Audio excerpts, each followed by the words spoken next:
Back in 2015, I was standing in my kitchen and I looked at my now 13-year-old Charlie, who was 2. Looked at him and I thought, whoa, wait a minute. I need to be an example for this guy. And I was not being an example. I was eating myself to death, AKA the traditional Western diet. I was prioritizing caffeine over sleep, and I sure was not working out. I promptly found myself a 6-week weight loss boot camp challenge, actually a place called VIP Fitness in Clarkston that just closed their doors a couple weeks ago, which was heartbreaking. Jumped into that weight loss boot camp challenge and lost 50 pounds, changed everything about my physical appearance and my physical health. And what I learned along the way is that the physical and the mental cannot be separated. The science of epigenetics plus the neuroplasticity, don't have too much time to get into that in depth today. The takeaway for that is the science of epigenetics plus neuroplasticity tells us that we can change everything about us down to a DNA molecular level. It tells us that outside factors impact our DNA and that we can change our DNA expression. Epigenetics was discovered in the 1990s. That is brand new for science, and it's groundbreaking. It still hasn't caught ground too much. Who's heard of epigenetics? So it is, well, he doesn't count. He's heard it from me. Who's heard of epigenetics again? So little by slow, it's catching on. We have the ability to change everything about us. Let me say it another way and give you guys some hope. Start with a hope bomb, if you will. I parlay outside factors. Epigenetics says outside factors impact our DNA. I'm going to parlay that into what we read, what we speak, and what we listen to is going to impact us positively or negatively. So if we don't like the person we are today, or we've got a loved one and we don't like the person they are today, have hope that they can change. And it might be just as simple as starting to read, write, speak, and listen right to turn that tide to becoming the person that you want to become. I didn't say you need to go to rehab. I didn't say you need to go to another class. I didn't say you need to attend another Bible study. I didn't say you need more of God. FYI, we don't need more of Him. He needs more of us. We just need to know the power that we've already got, epigenetics, neuroplasticity, and we can begin to change everything about us. And my favorite thing about epigenetics, neuroplasticity, is that if I can change myself down to a DNA molecular level, that's permanent transformation. It's not coping. Adrian can tell you what I think of coping. Yeah. Not a fan.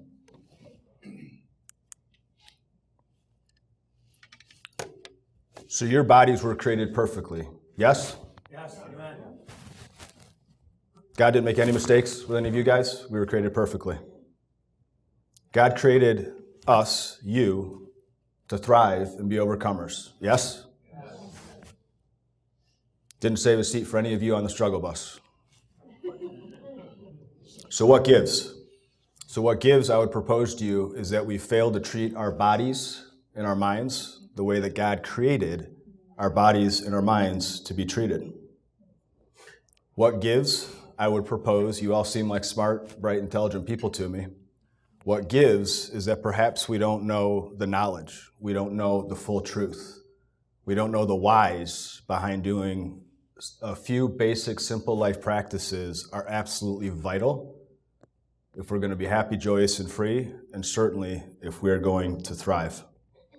So my goal this morning is to equip you guys with the whys, give you guys some nuggets, a little bit more intelligence behind why we need to do the things that God created our body to be done.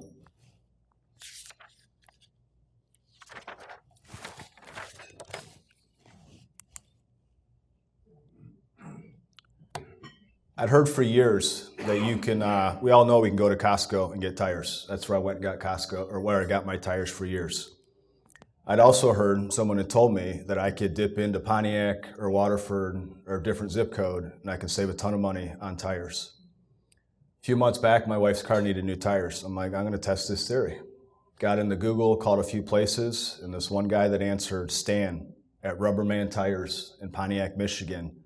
Whatever he said on that phone, he got my attention, and I drove my wife's car into Pontiac to get new tires for her. I walked in, the building and everything looked Pontiac-esque, if you will, and then in walked Stan from the garage. He was not what I was expecting to see, to be the guy that was going to be working on my car and changing my wife's tires. Adrian knows I ask questions most people don't, so I start grilling this guy. What? You don't look the part. What's going on here? Stan proceeds to tell me that he grew up dirt poor in Pontiac, and as a kid, he made a decision. He made a choice as a young kid that he was not going to live that poor life. He was going to do something different to give himself, his one day to be family and kids, a better life. It just so happens that Stan's career was in nuclear medicine, highly educated, more educated than me. And that this Rubberman tire store that he's operating was his umpteenth startup business after retiring from nuclear medicine. My point being is, Stan made a choice. We all have choices to make all day, every day. Every single choice matters. I'm the sum total of all the choices I've made in my life. Who was here last time? Who was here in January? You know my past. Recovered addict. I did a lot of things to blow my life up, and God redeemed me. One day I made a choice to go to rehab, and that was the beginning of me eventually ending up here 26 years later. Stan backed that choice to change his life by thinking right, speaking right, and reading right. And there he was, retired from nuclear medicine, running a tire shop to keep his brain busy.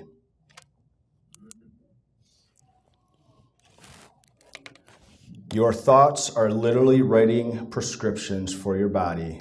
Make sure they're the right ones. Many, if not all of us, have heard, take every thought captive. Don't think negatively. Transform your mind. As a man thinks in his heart, so is he, and so on. Your thoughts directly impact your blood chemistry, which drives your hormonal system. That system is responsible for helping you to feel right all the time. However, if we're not thinking right, plus perhaps not sleeping right, I'll throw in not eating right. Anyone see what I ate today? I ate bacon and 1 strawberry, and I'll pick up on that later. So if we're not thinking right, not sleeping right, not eating right, guess what? That hormonal system that God created in our body doesn't have a chance of doing what it is we need it to do. We weren't designed to feel badly. We weren't designed to struggle. We weren't designed to be stressed out and anxious and have a bunch of diagnoses. We were created perfectly. When we don't treat our body the way that God intended it to be treated, we're not going to feel well.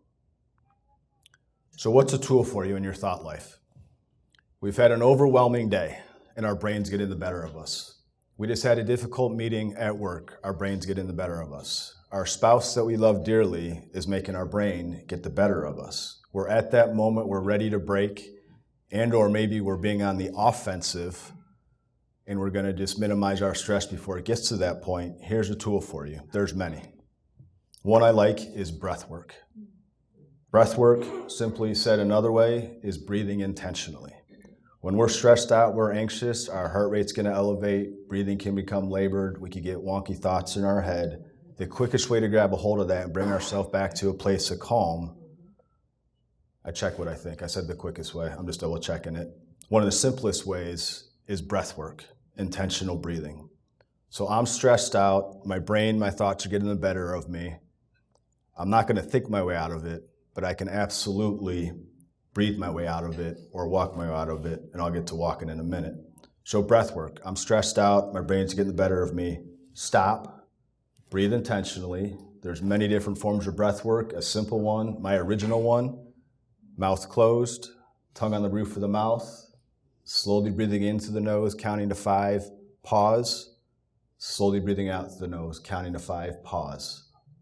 Do that for 60 seconds, 60 to 90 seconds, you will find relief.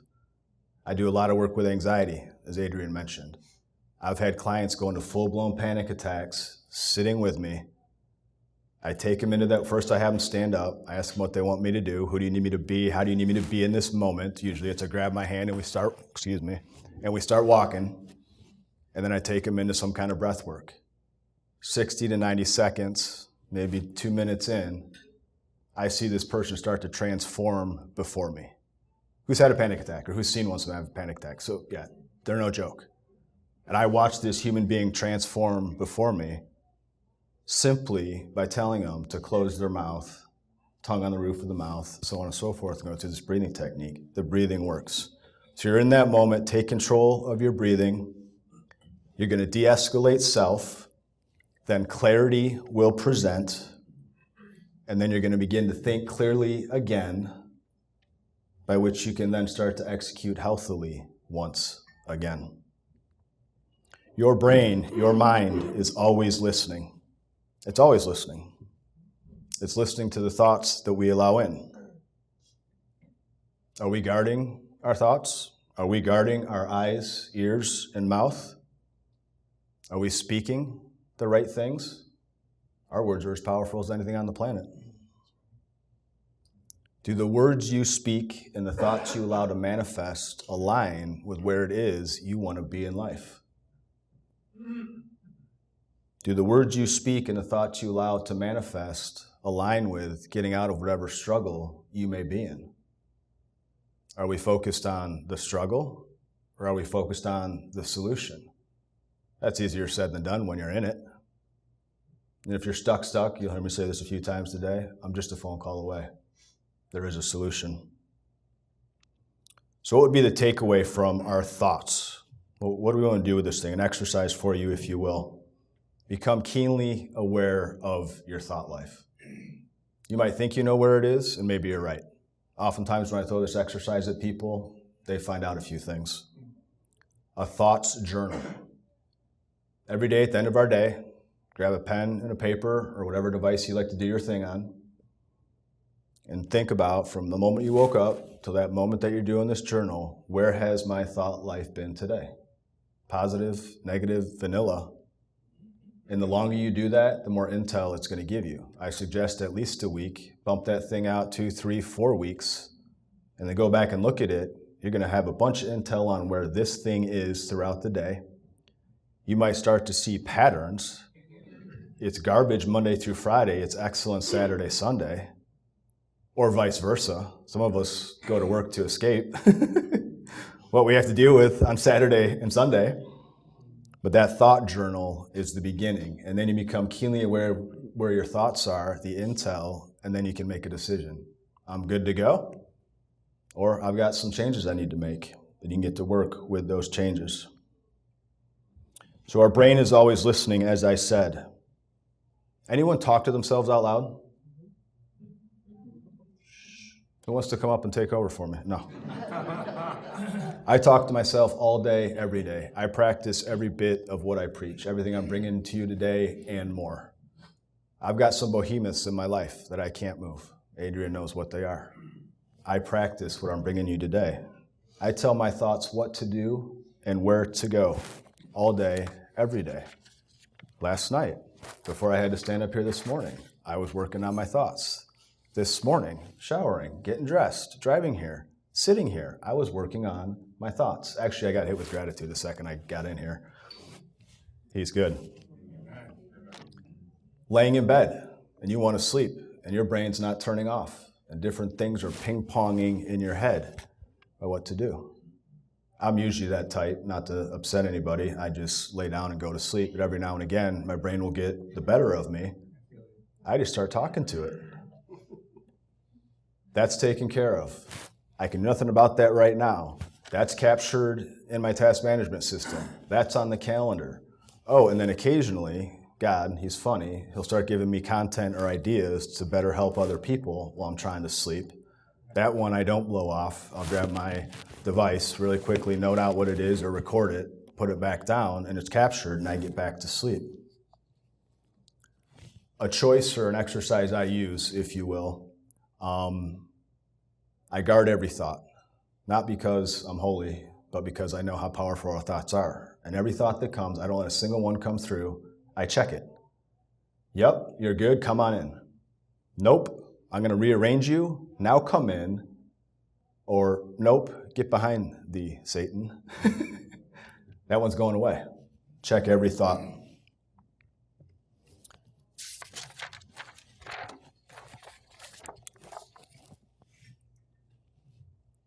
Who can tell me how much sleep the Creator created us to get each night? 8 hours. Anyone else? 7 hours. 6. Sun up to sundown. Whatever you need. Yes, 8 hours. So the data tells us 7 to 9 hours is a recommendation. It's actually one of the very few things that all major health organizations agree on. 7 to 9 hours of sleep, I default to 8.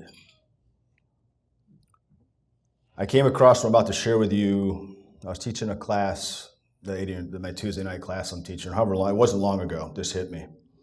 8 hours of sleep nightly means that 1/3 of our lifetime, the Creator created his creation to do nothing but lay flat on his back. He created us, and he said for 8 hours, for 1/3 of your existence, add in wind down time, in bed, if you're sleeping 8 hours, you're in bed more than 8 hours. So more than 1/3 of your life. He said, lay flat on your back and do nothing for me. Do you think sleep is important? Can anyone tell me what's the single most important thing our brain does while we're sleeping as it relates to winning daily? Isn't it like detox from a mental flush almost? I hate it when someone's smarter than me in the room. No. Yes, does do that. What else? Anything on a practical level? What's my brain going to do tonight if I get enough sleep that's going to help us tomorrow? Anybody? We're getting there. This one as well really got my attention. So when we go to sleep tonight, if we're getting the proper amount of sleep, our brain is going to go through and sort the day's events in relation to our entire life. Big deal. So however many hours we're awake today, whatever we experience and go through, the conversations we have, we sleep right tonight, our brain's going to sort it and go, where am I going to put it in the 49 years of my life? Along with that, it's going to decide, what am I going to keep? What am I going to put in the temporary delete, like your computer that I might need later? And what am I going to delete? I like to visualize like a filing cabinet, the old school big metal ones, 4 or 5 drawers. Well, so when we don't get enough sleep, it goes without saying, we're going to have difficulty focusing, difficulty concentrating. Clarity is going to escape us. Creativity is going to be lower. We might talk faster. A whole host of things that hit us when we're not getting enough sleep because our brain wasn't able to sort the day's events. That's one night. What if you slept poorly for a week or a month or a year or for decades?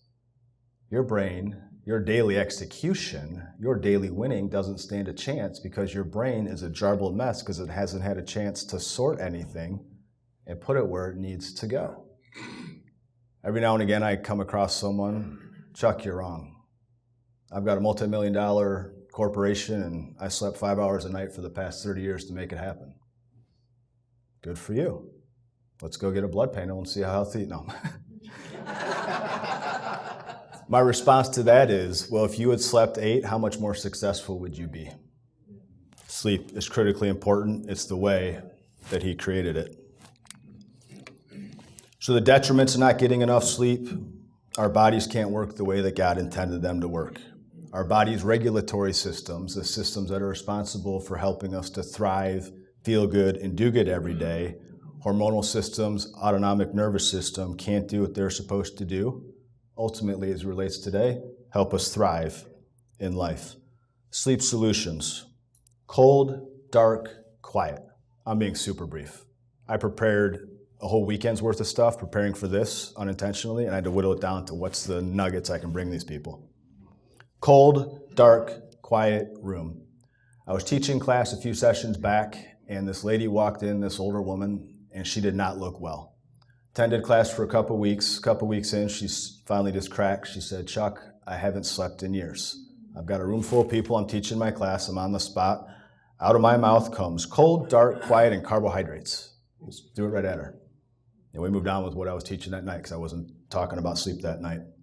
She showed up the next week, a new human being, an entirely new person. She went and slept in the guest room, not to interrupt her husband's, whatever he does, froze the room, got earplugs, made it quiet, ate a boatload of carbs before dinner, and she finally was sleeping. Another best solution for sleep.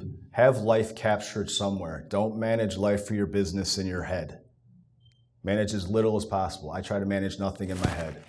It's in here in a task management system, and it's in my calendars. That allows my brain to stop knowing that everything is in its place and I can pick it back up tomorrow. Breath work, as I said, is also a wonder for sleep.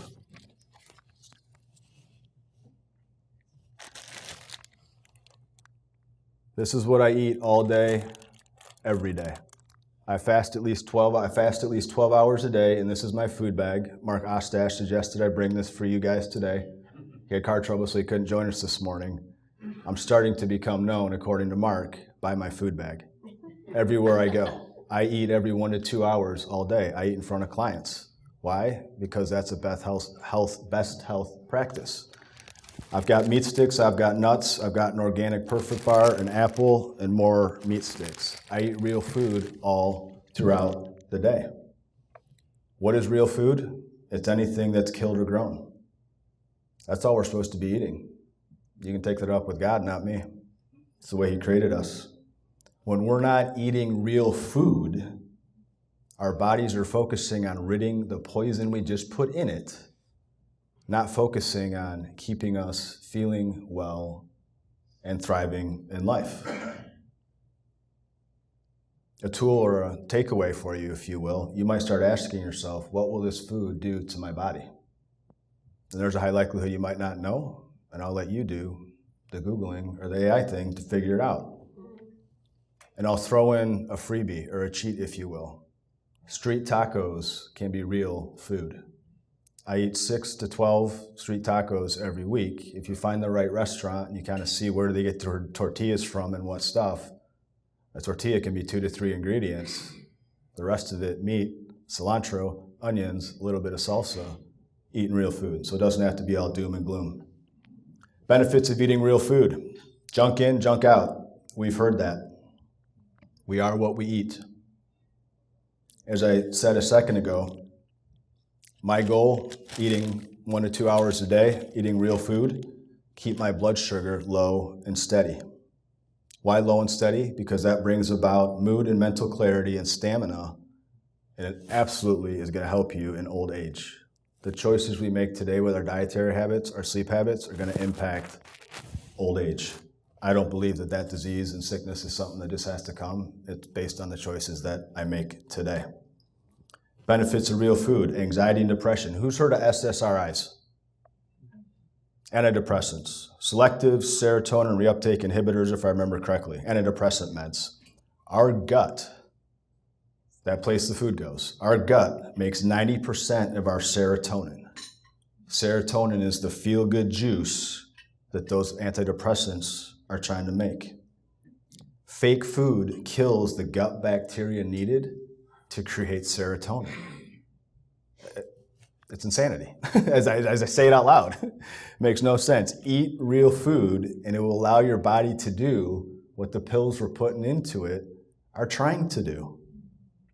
And because it's of Him, real food, I'm sure will do better than those pills. Benefits of real food, stress management. Real food supports cortisol regulation, cortisol being responsible largely for our fight or flight, the anxious, stressed out feeling. Mindset we want to have regarding food is we want to eat for nourishment. We want to eat for fuel, not for pleasure, not for escaping our struggles, and not for socializing.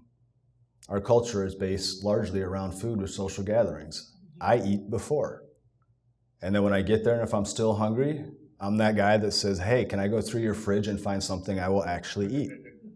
I did the keto diet years ago, 9 months strictly. I'd go eat people's butter and heavy whipping cream.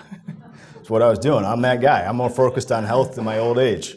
I told my kids I'm going to live to 100 so that I can bug them a very long time and I can have all the influence I want on their kids. That's my goal, and it's going to happen. Water. Drink more water. I would propose that America, excuse me, is a dehydrated, overcaffeinated nation.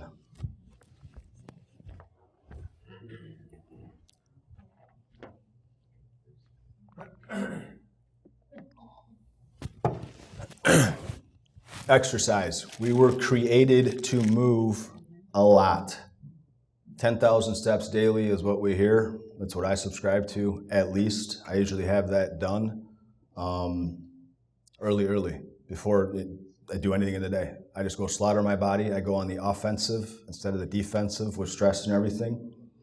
How can we do that? We can park in the furthest parking spot away. I did not do that this morning because it's cold. We can put things where they go. Anyone have anyone in their life that just puts stuff where it's not supposed to go, maybe in their home, and they love them for that?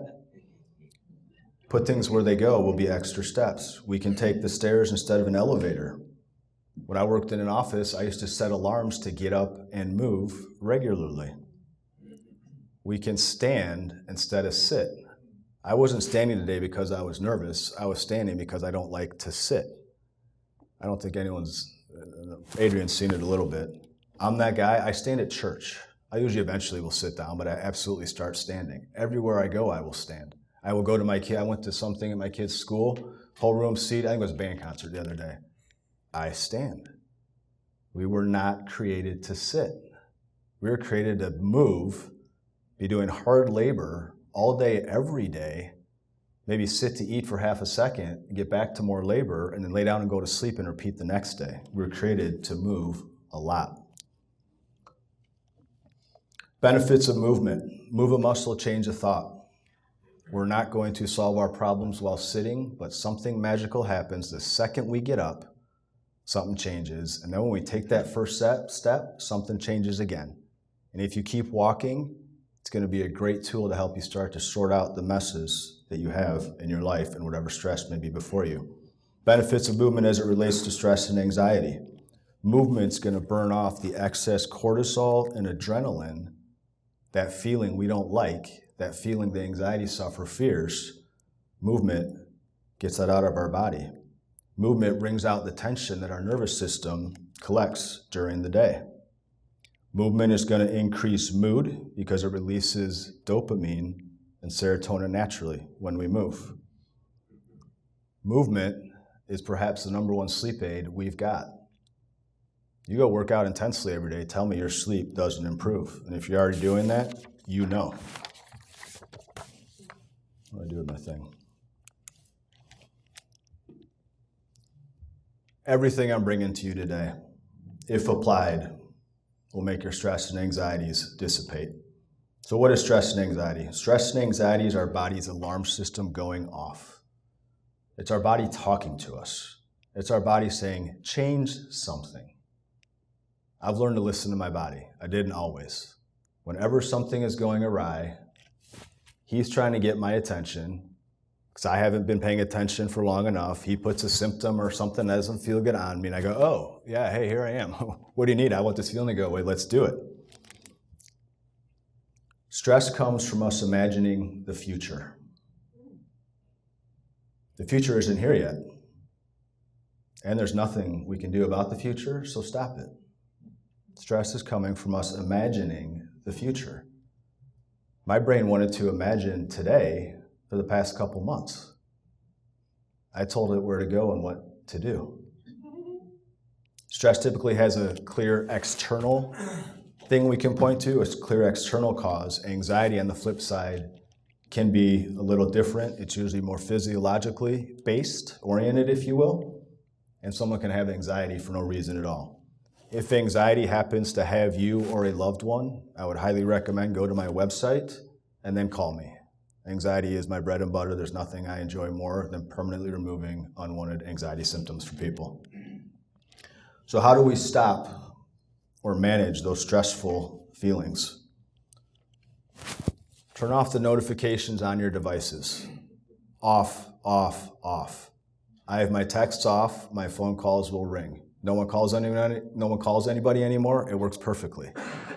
I tell everyone that I remember to, if you need to reach me, if it's important, call me. My wife will text me right now for some reason. I might not get that until 2 o'clock. Babe, call me. I have that thing off for my own mental health. Turn off your notifications. Align your expectations with reality. Align your expectations with reality. That's a big one, and it's super simple. To the extent that we are frustrated or stressed or anxious or aren't loving life, I would propose if we spend a little time digging into your expectations, they're in another galaxy. We start to pair our expectations with reality, stress, anxiety, our marriage, whatever we got going on, being the boss is going to get better. And we need to do a little bit of homework on that one, because everybody we're in relationship with, if we're honest, we should probably have different expectations for. I've got 3 kids, 4, 6, and 13, very different developmental stages. I have radically different expectations for all of them. I've got an expectation for Adrian, a different one for my wife, a different one for Roger, for Teresa. If we take that time to kind of size up people, know what they're capable of, what they're not capable of, what are they going through in life, what have they been through, so on and so forth, I can adjust me, what I can control, because I can't control you, I can adjust me when I size up my expectations for you and everything about life accordingly, and I can avoid that much more frustration as I go about my day. Social connection. We were not created to do life in a vacuum. God created us for relationship. Solitude amplifies our stressors and it makes our problems bigger than they need to be. I don't often call Adrian one of my problems, but he's one of my go-tos when stuff gets too much for me. Boom! He'll help me see things in a different light, right-size my problems, and get me back humming. Be in relationship with others. The self-talk. We can talk our way out of those stressful, anxious moments. Gratitude. One of the greatest, most simplest tools I learned 26 years ago in rehab. Gratitude. I don't have to get so far, if life's getting the better of me or whatever it may be, which isn't often, but when it does, if I remember that gratitude tool, I have to get so far as I live in America, which I don't think many of us often think about. I live in America, wife, get through my 3 kids, I don't need to go any further. There's a million more things to be grateful for. It stops anything going on in my head. It stops any ill feeling I'm having. I live in America, my wife, my kids, I'm good to go. And God forgive me for having a little tantrum about nothing. Turn our thoughts towards another is a great way to get out of our stress or anxiety or the stuck parts in our head. No greater way to help ourselves than by helping another. There's this beauty called the vagus nerve. Anyone heard of the vagus nerve? Things are catching on. Goldmine. Activating the vagus nerve is the immediate 911 switch, if you will, by which to bring immediate calm, peace, serenity to stress and anxiety symptoms. Don't have time to get into that today. You guys can look it up. Vagus nerve. The mindset we want to have. Powerlessness and acceptance. Master that serenity prayer, and you can stand up here next time. Your life will be better than you could ever imagine if we can actually do what that prayer is telling us to do.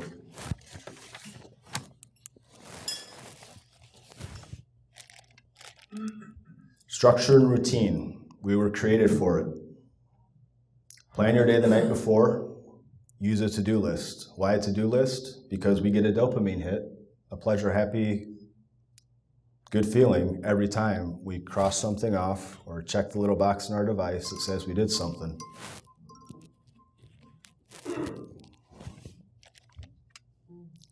If you find that you're stuck in a rut, while I'm saying have structure and routine, at the same time I'm saying if you're stuck in a rut, change up your routines. Get out of bed on the other side. Your brain won't know what to do with that day. You can't go through that day on autopilot and you have a chance to dictate a better day than you had yesterday. Brush your teeth with the other hand. I think everyone should actually do that just for fun. Tomorrow, brush your teeth, or tonight, It is so strange and awkward. Your brain doesn't know what to do. You've created a deer in headlights effect, and you can then have an opportunity to dictate a better day. Said another way, go through your days the way you have so far. You're on autopilot. It's going to end up exactly where it's been all this time. And I will be done in just a second, Teresa.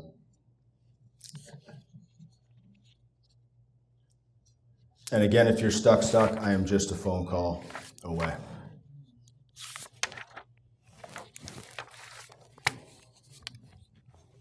I could have spent all day with you guys. In fact, I would like to. One of the things that occurred to me in preparation for this is that I like this stuff.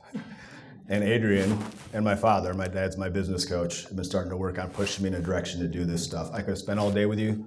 I brought you what I could with the time we had. So if your life is decent and you're ready to start making it a little better, I could recommend this book, 10% Happier by Dan Harris.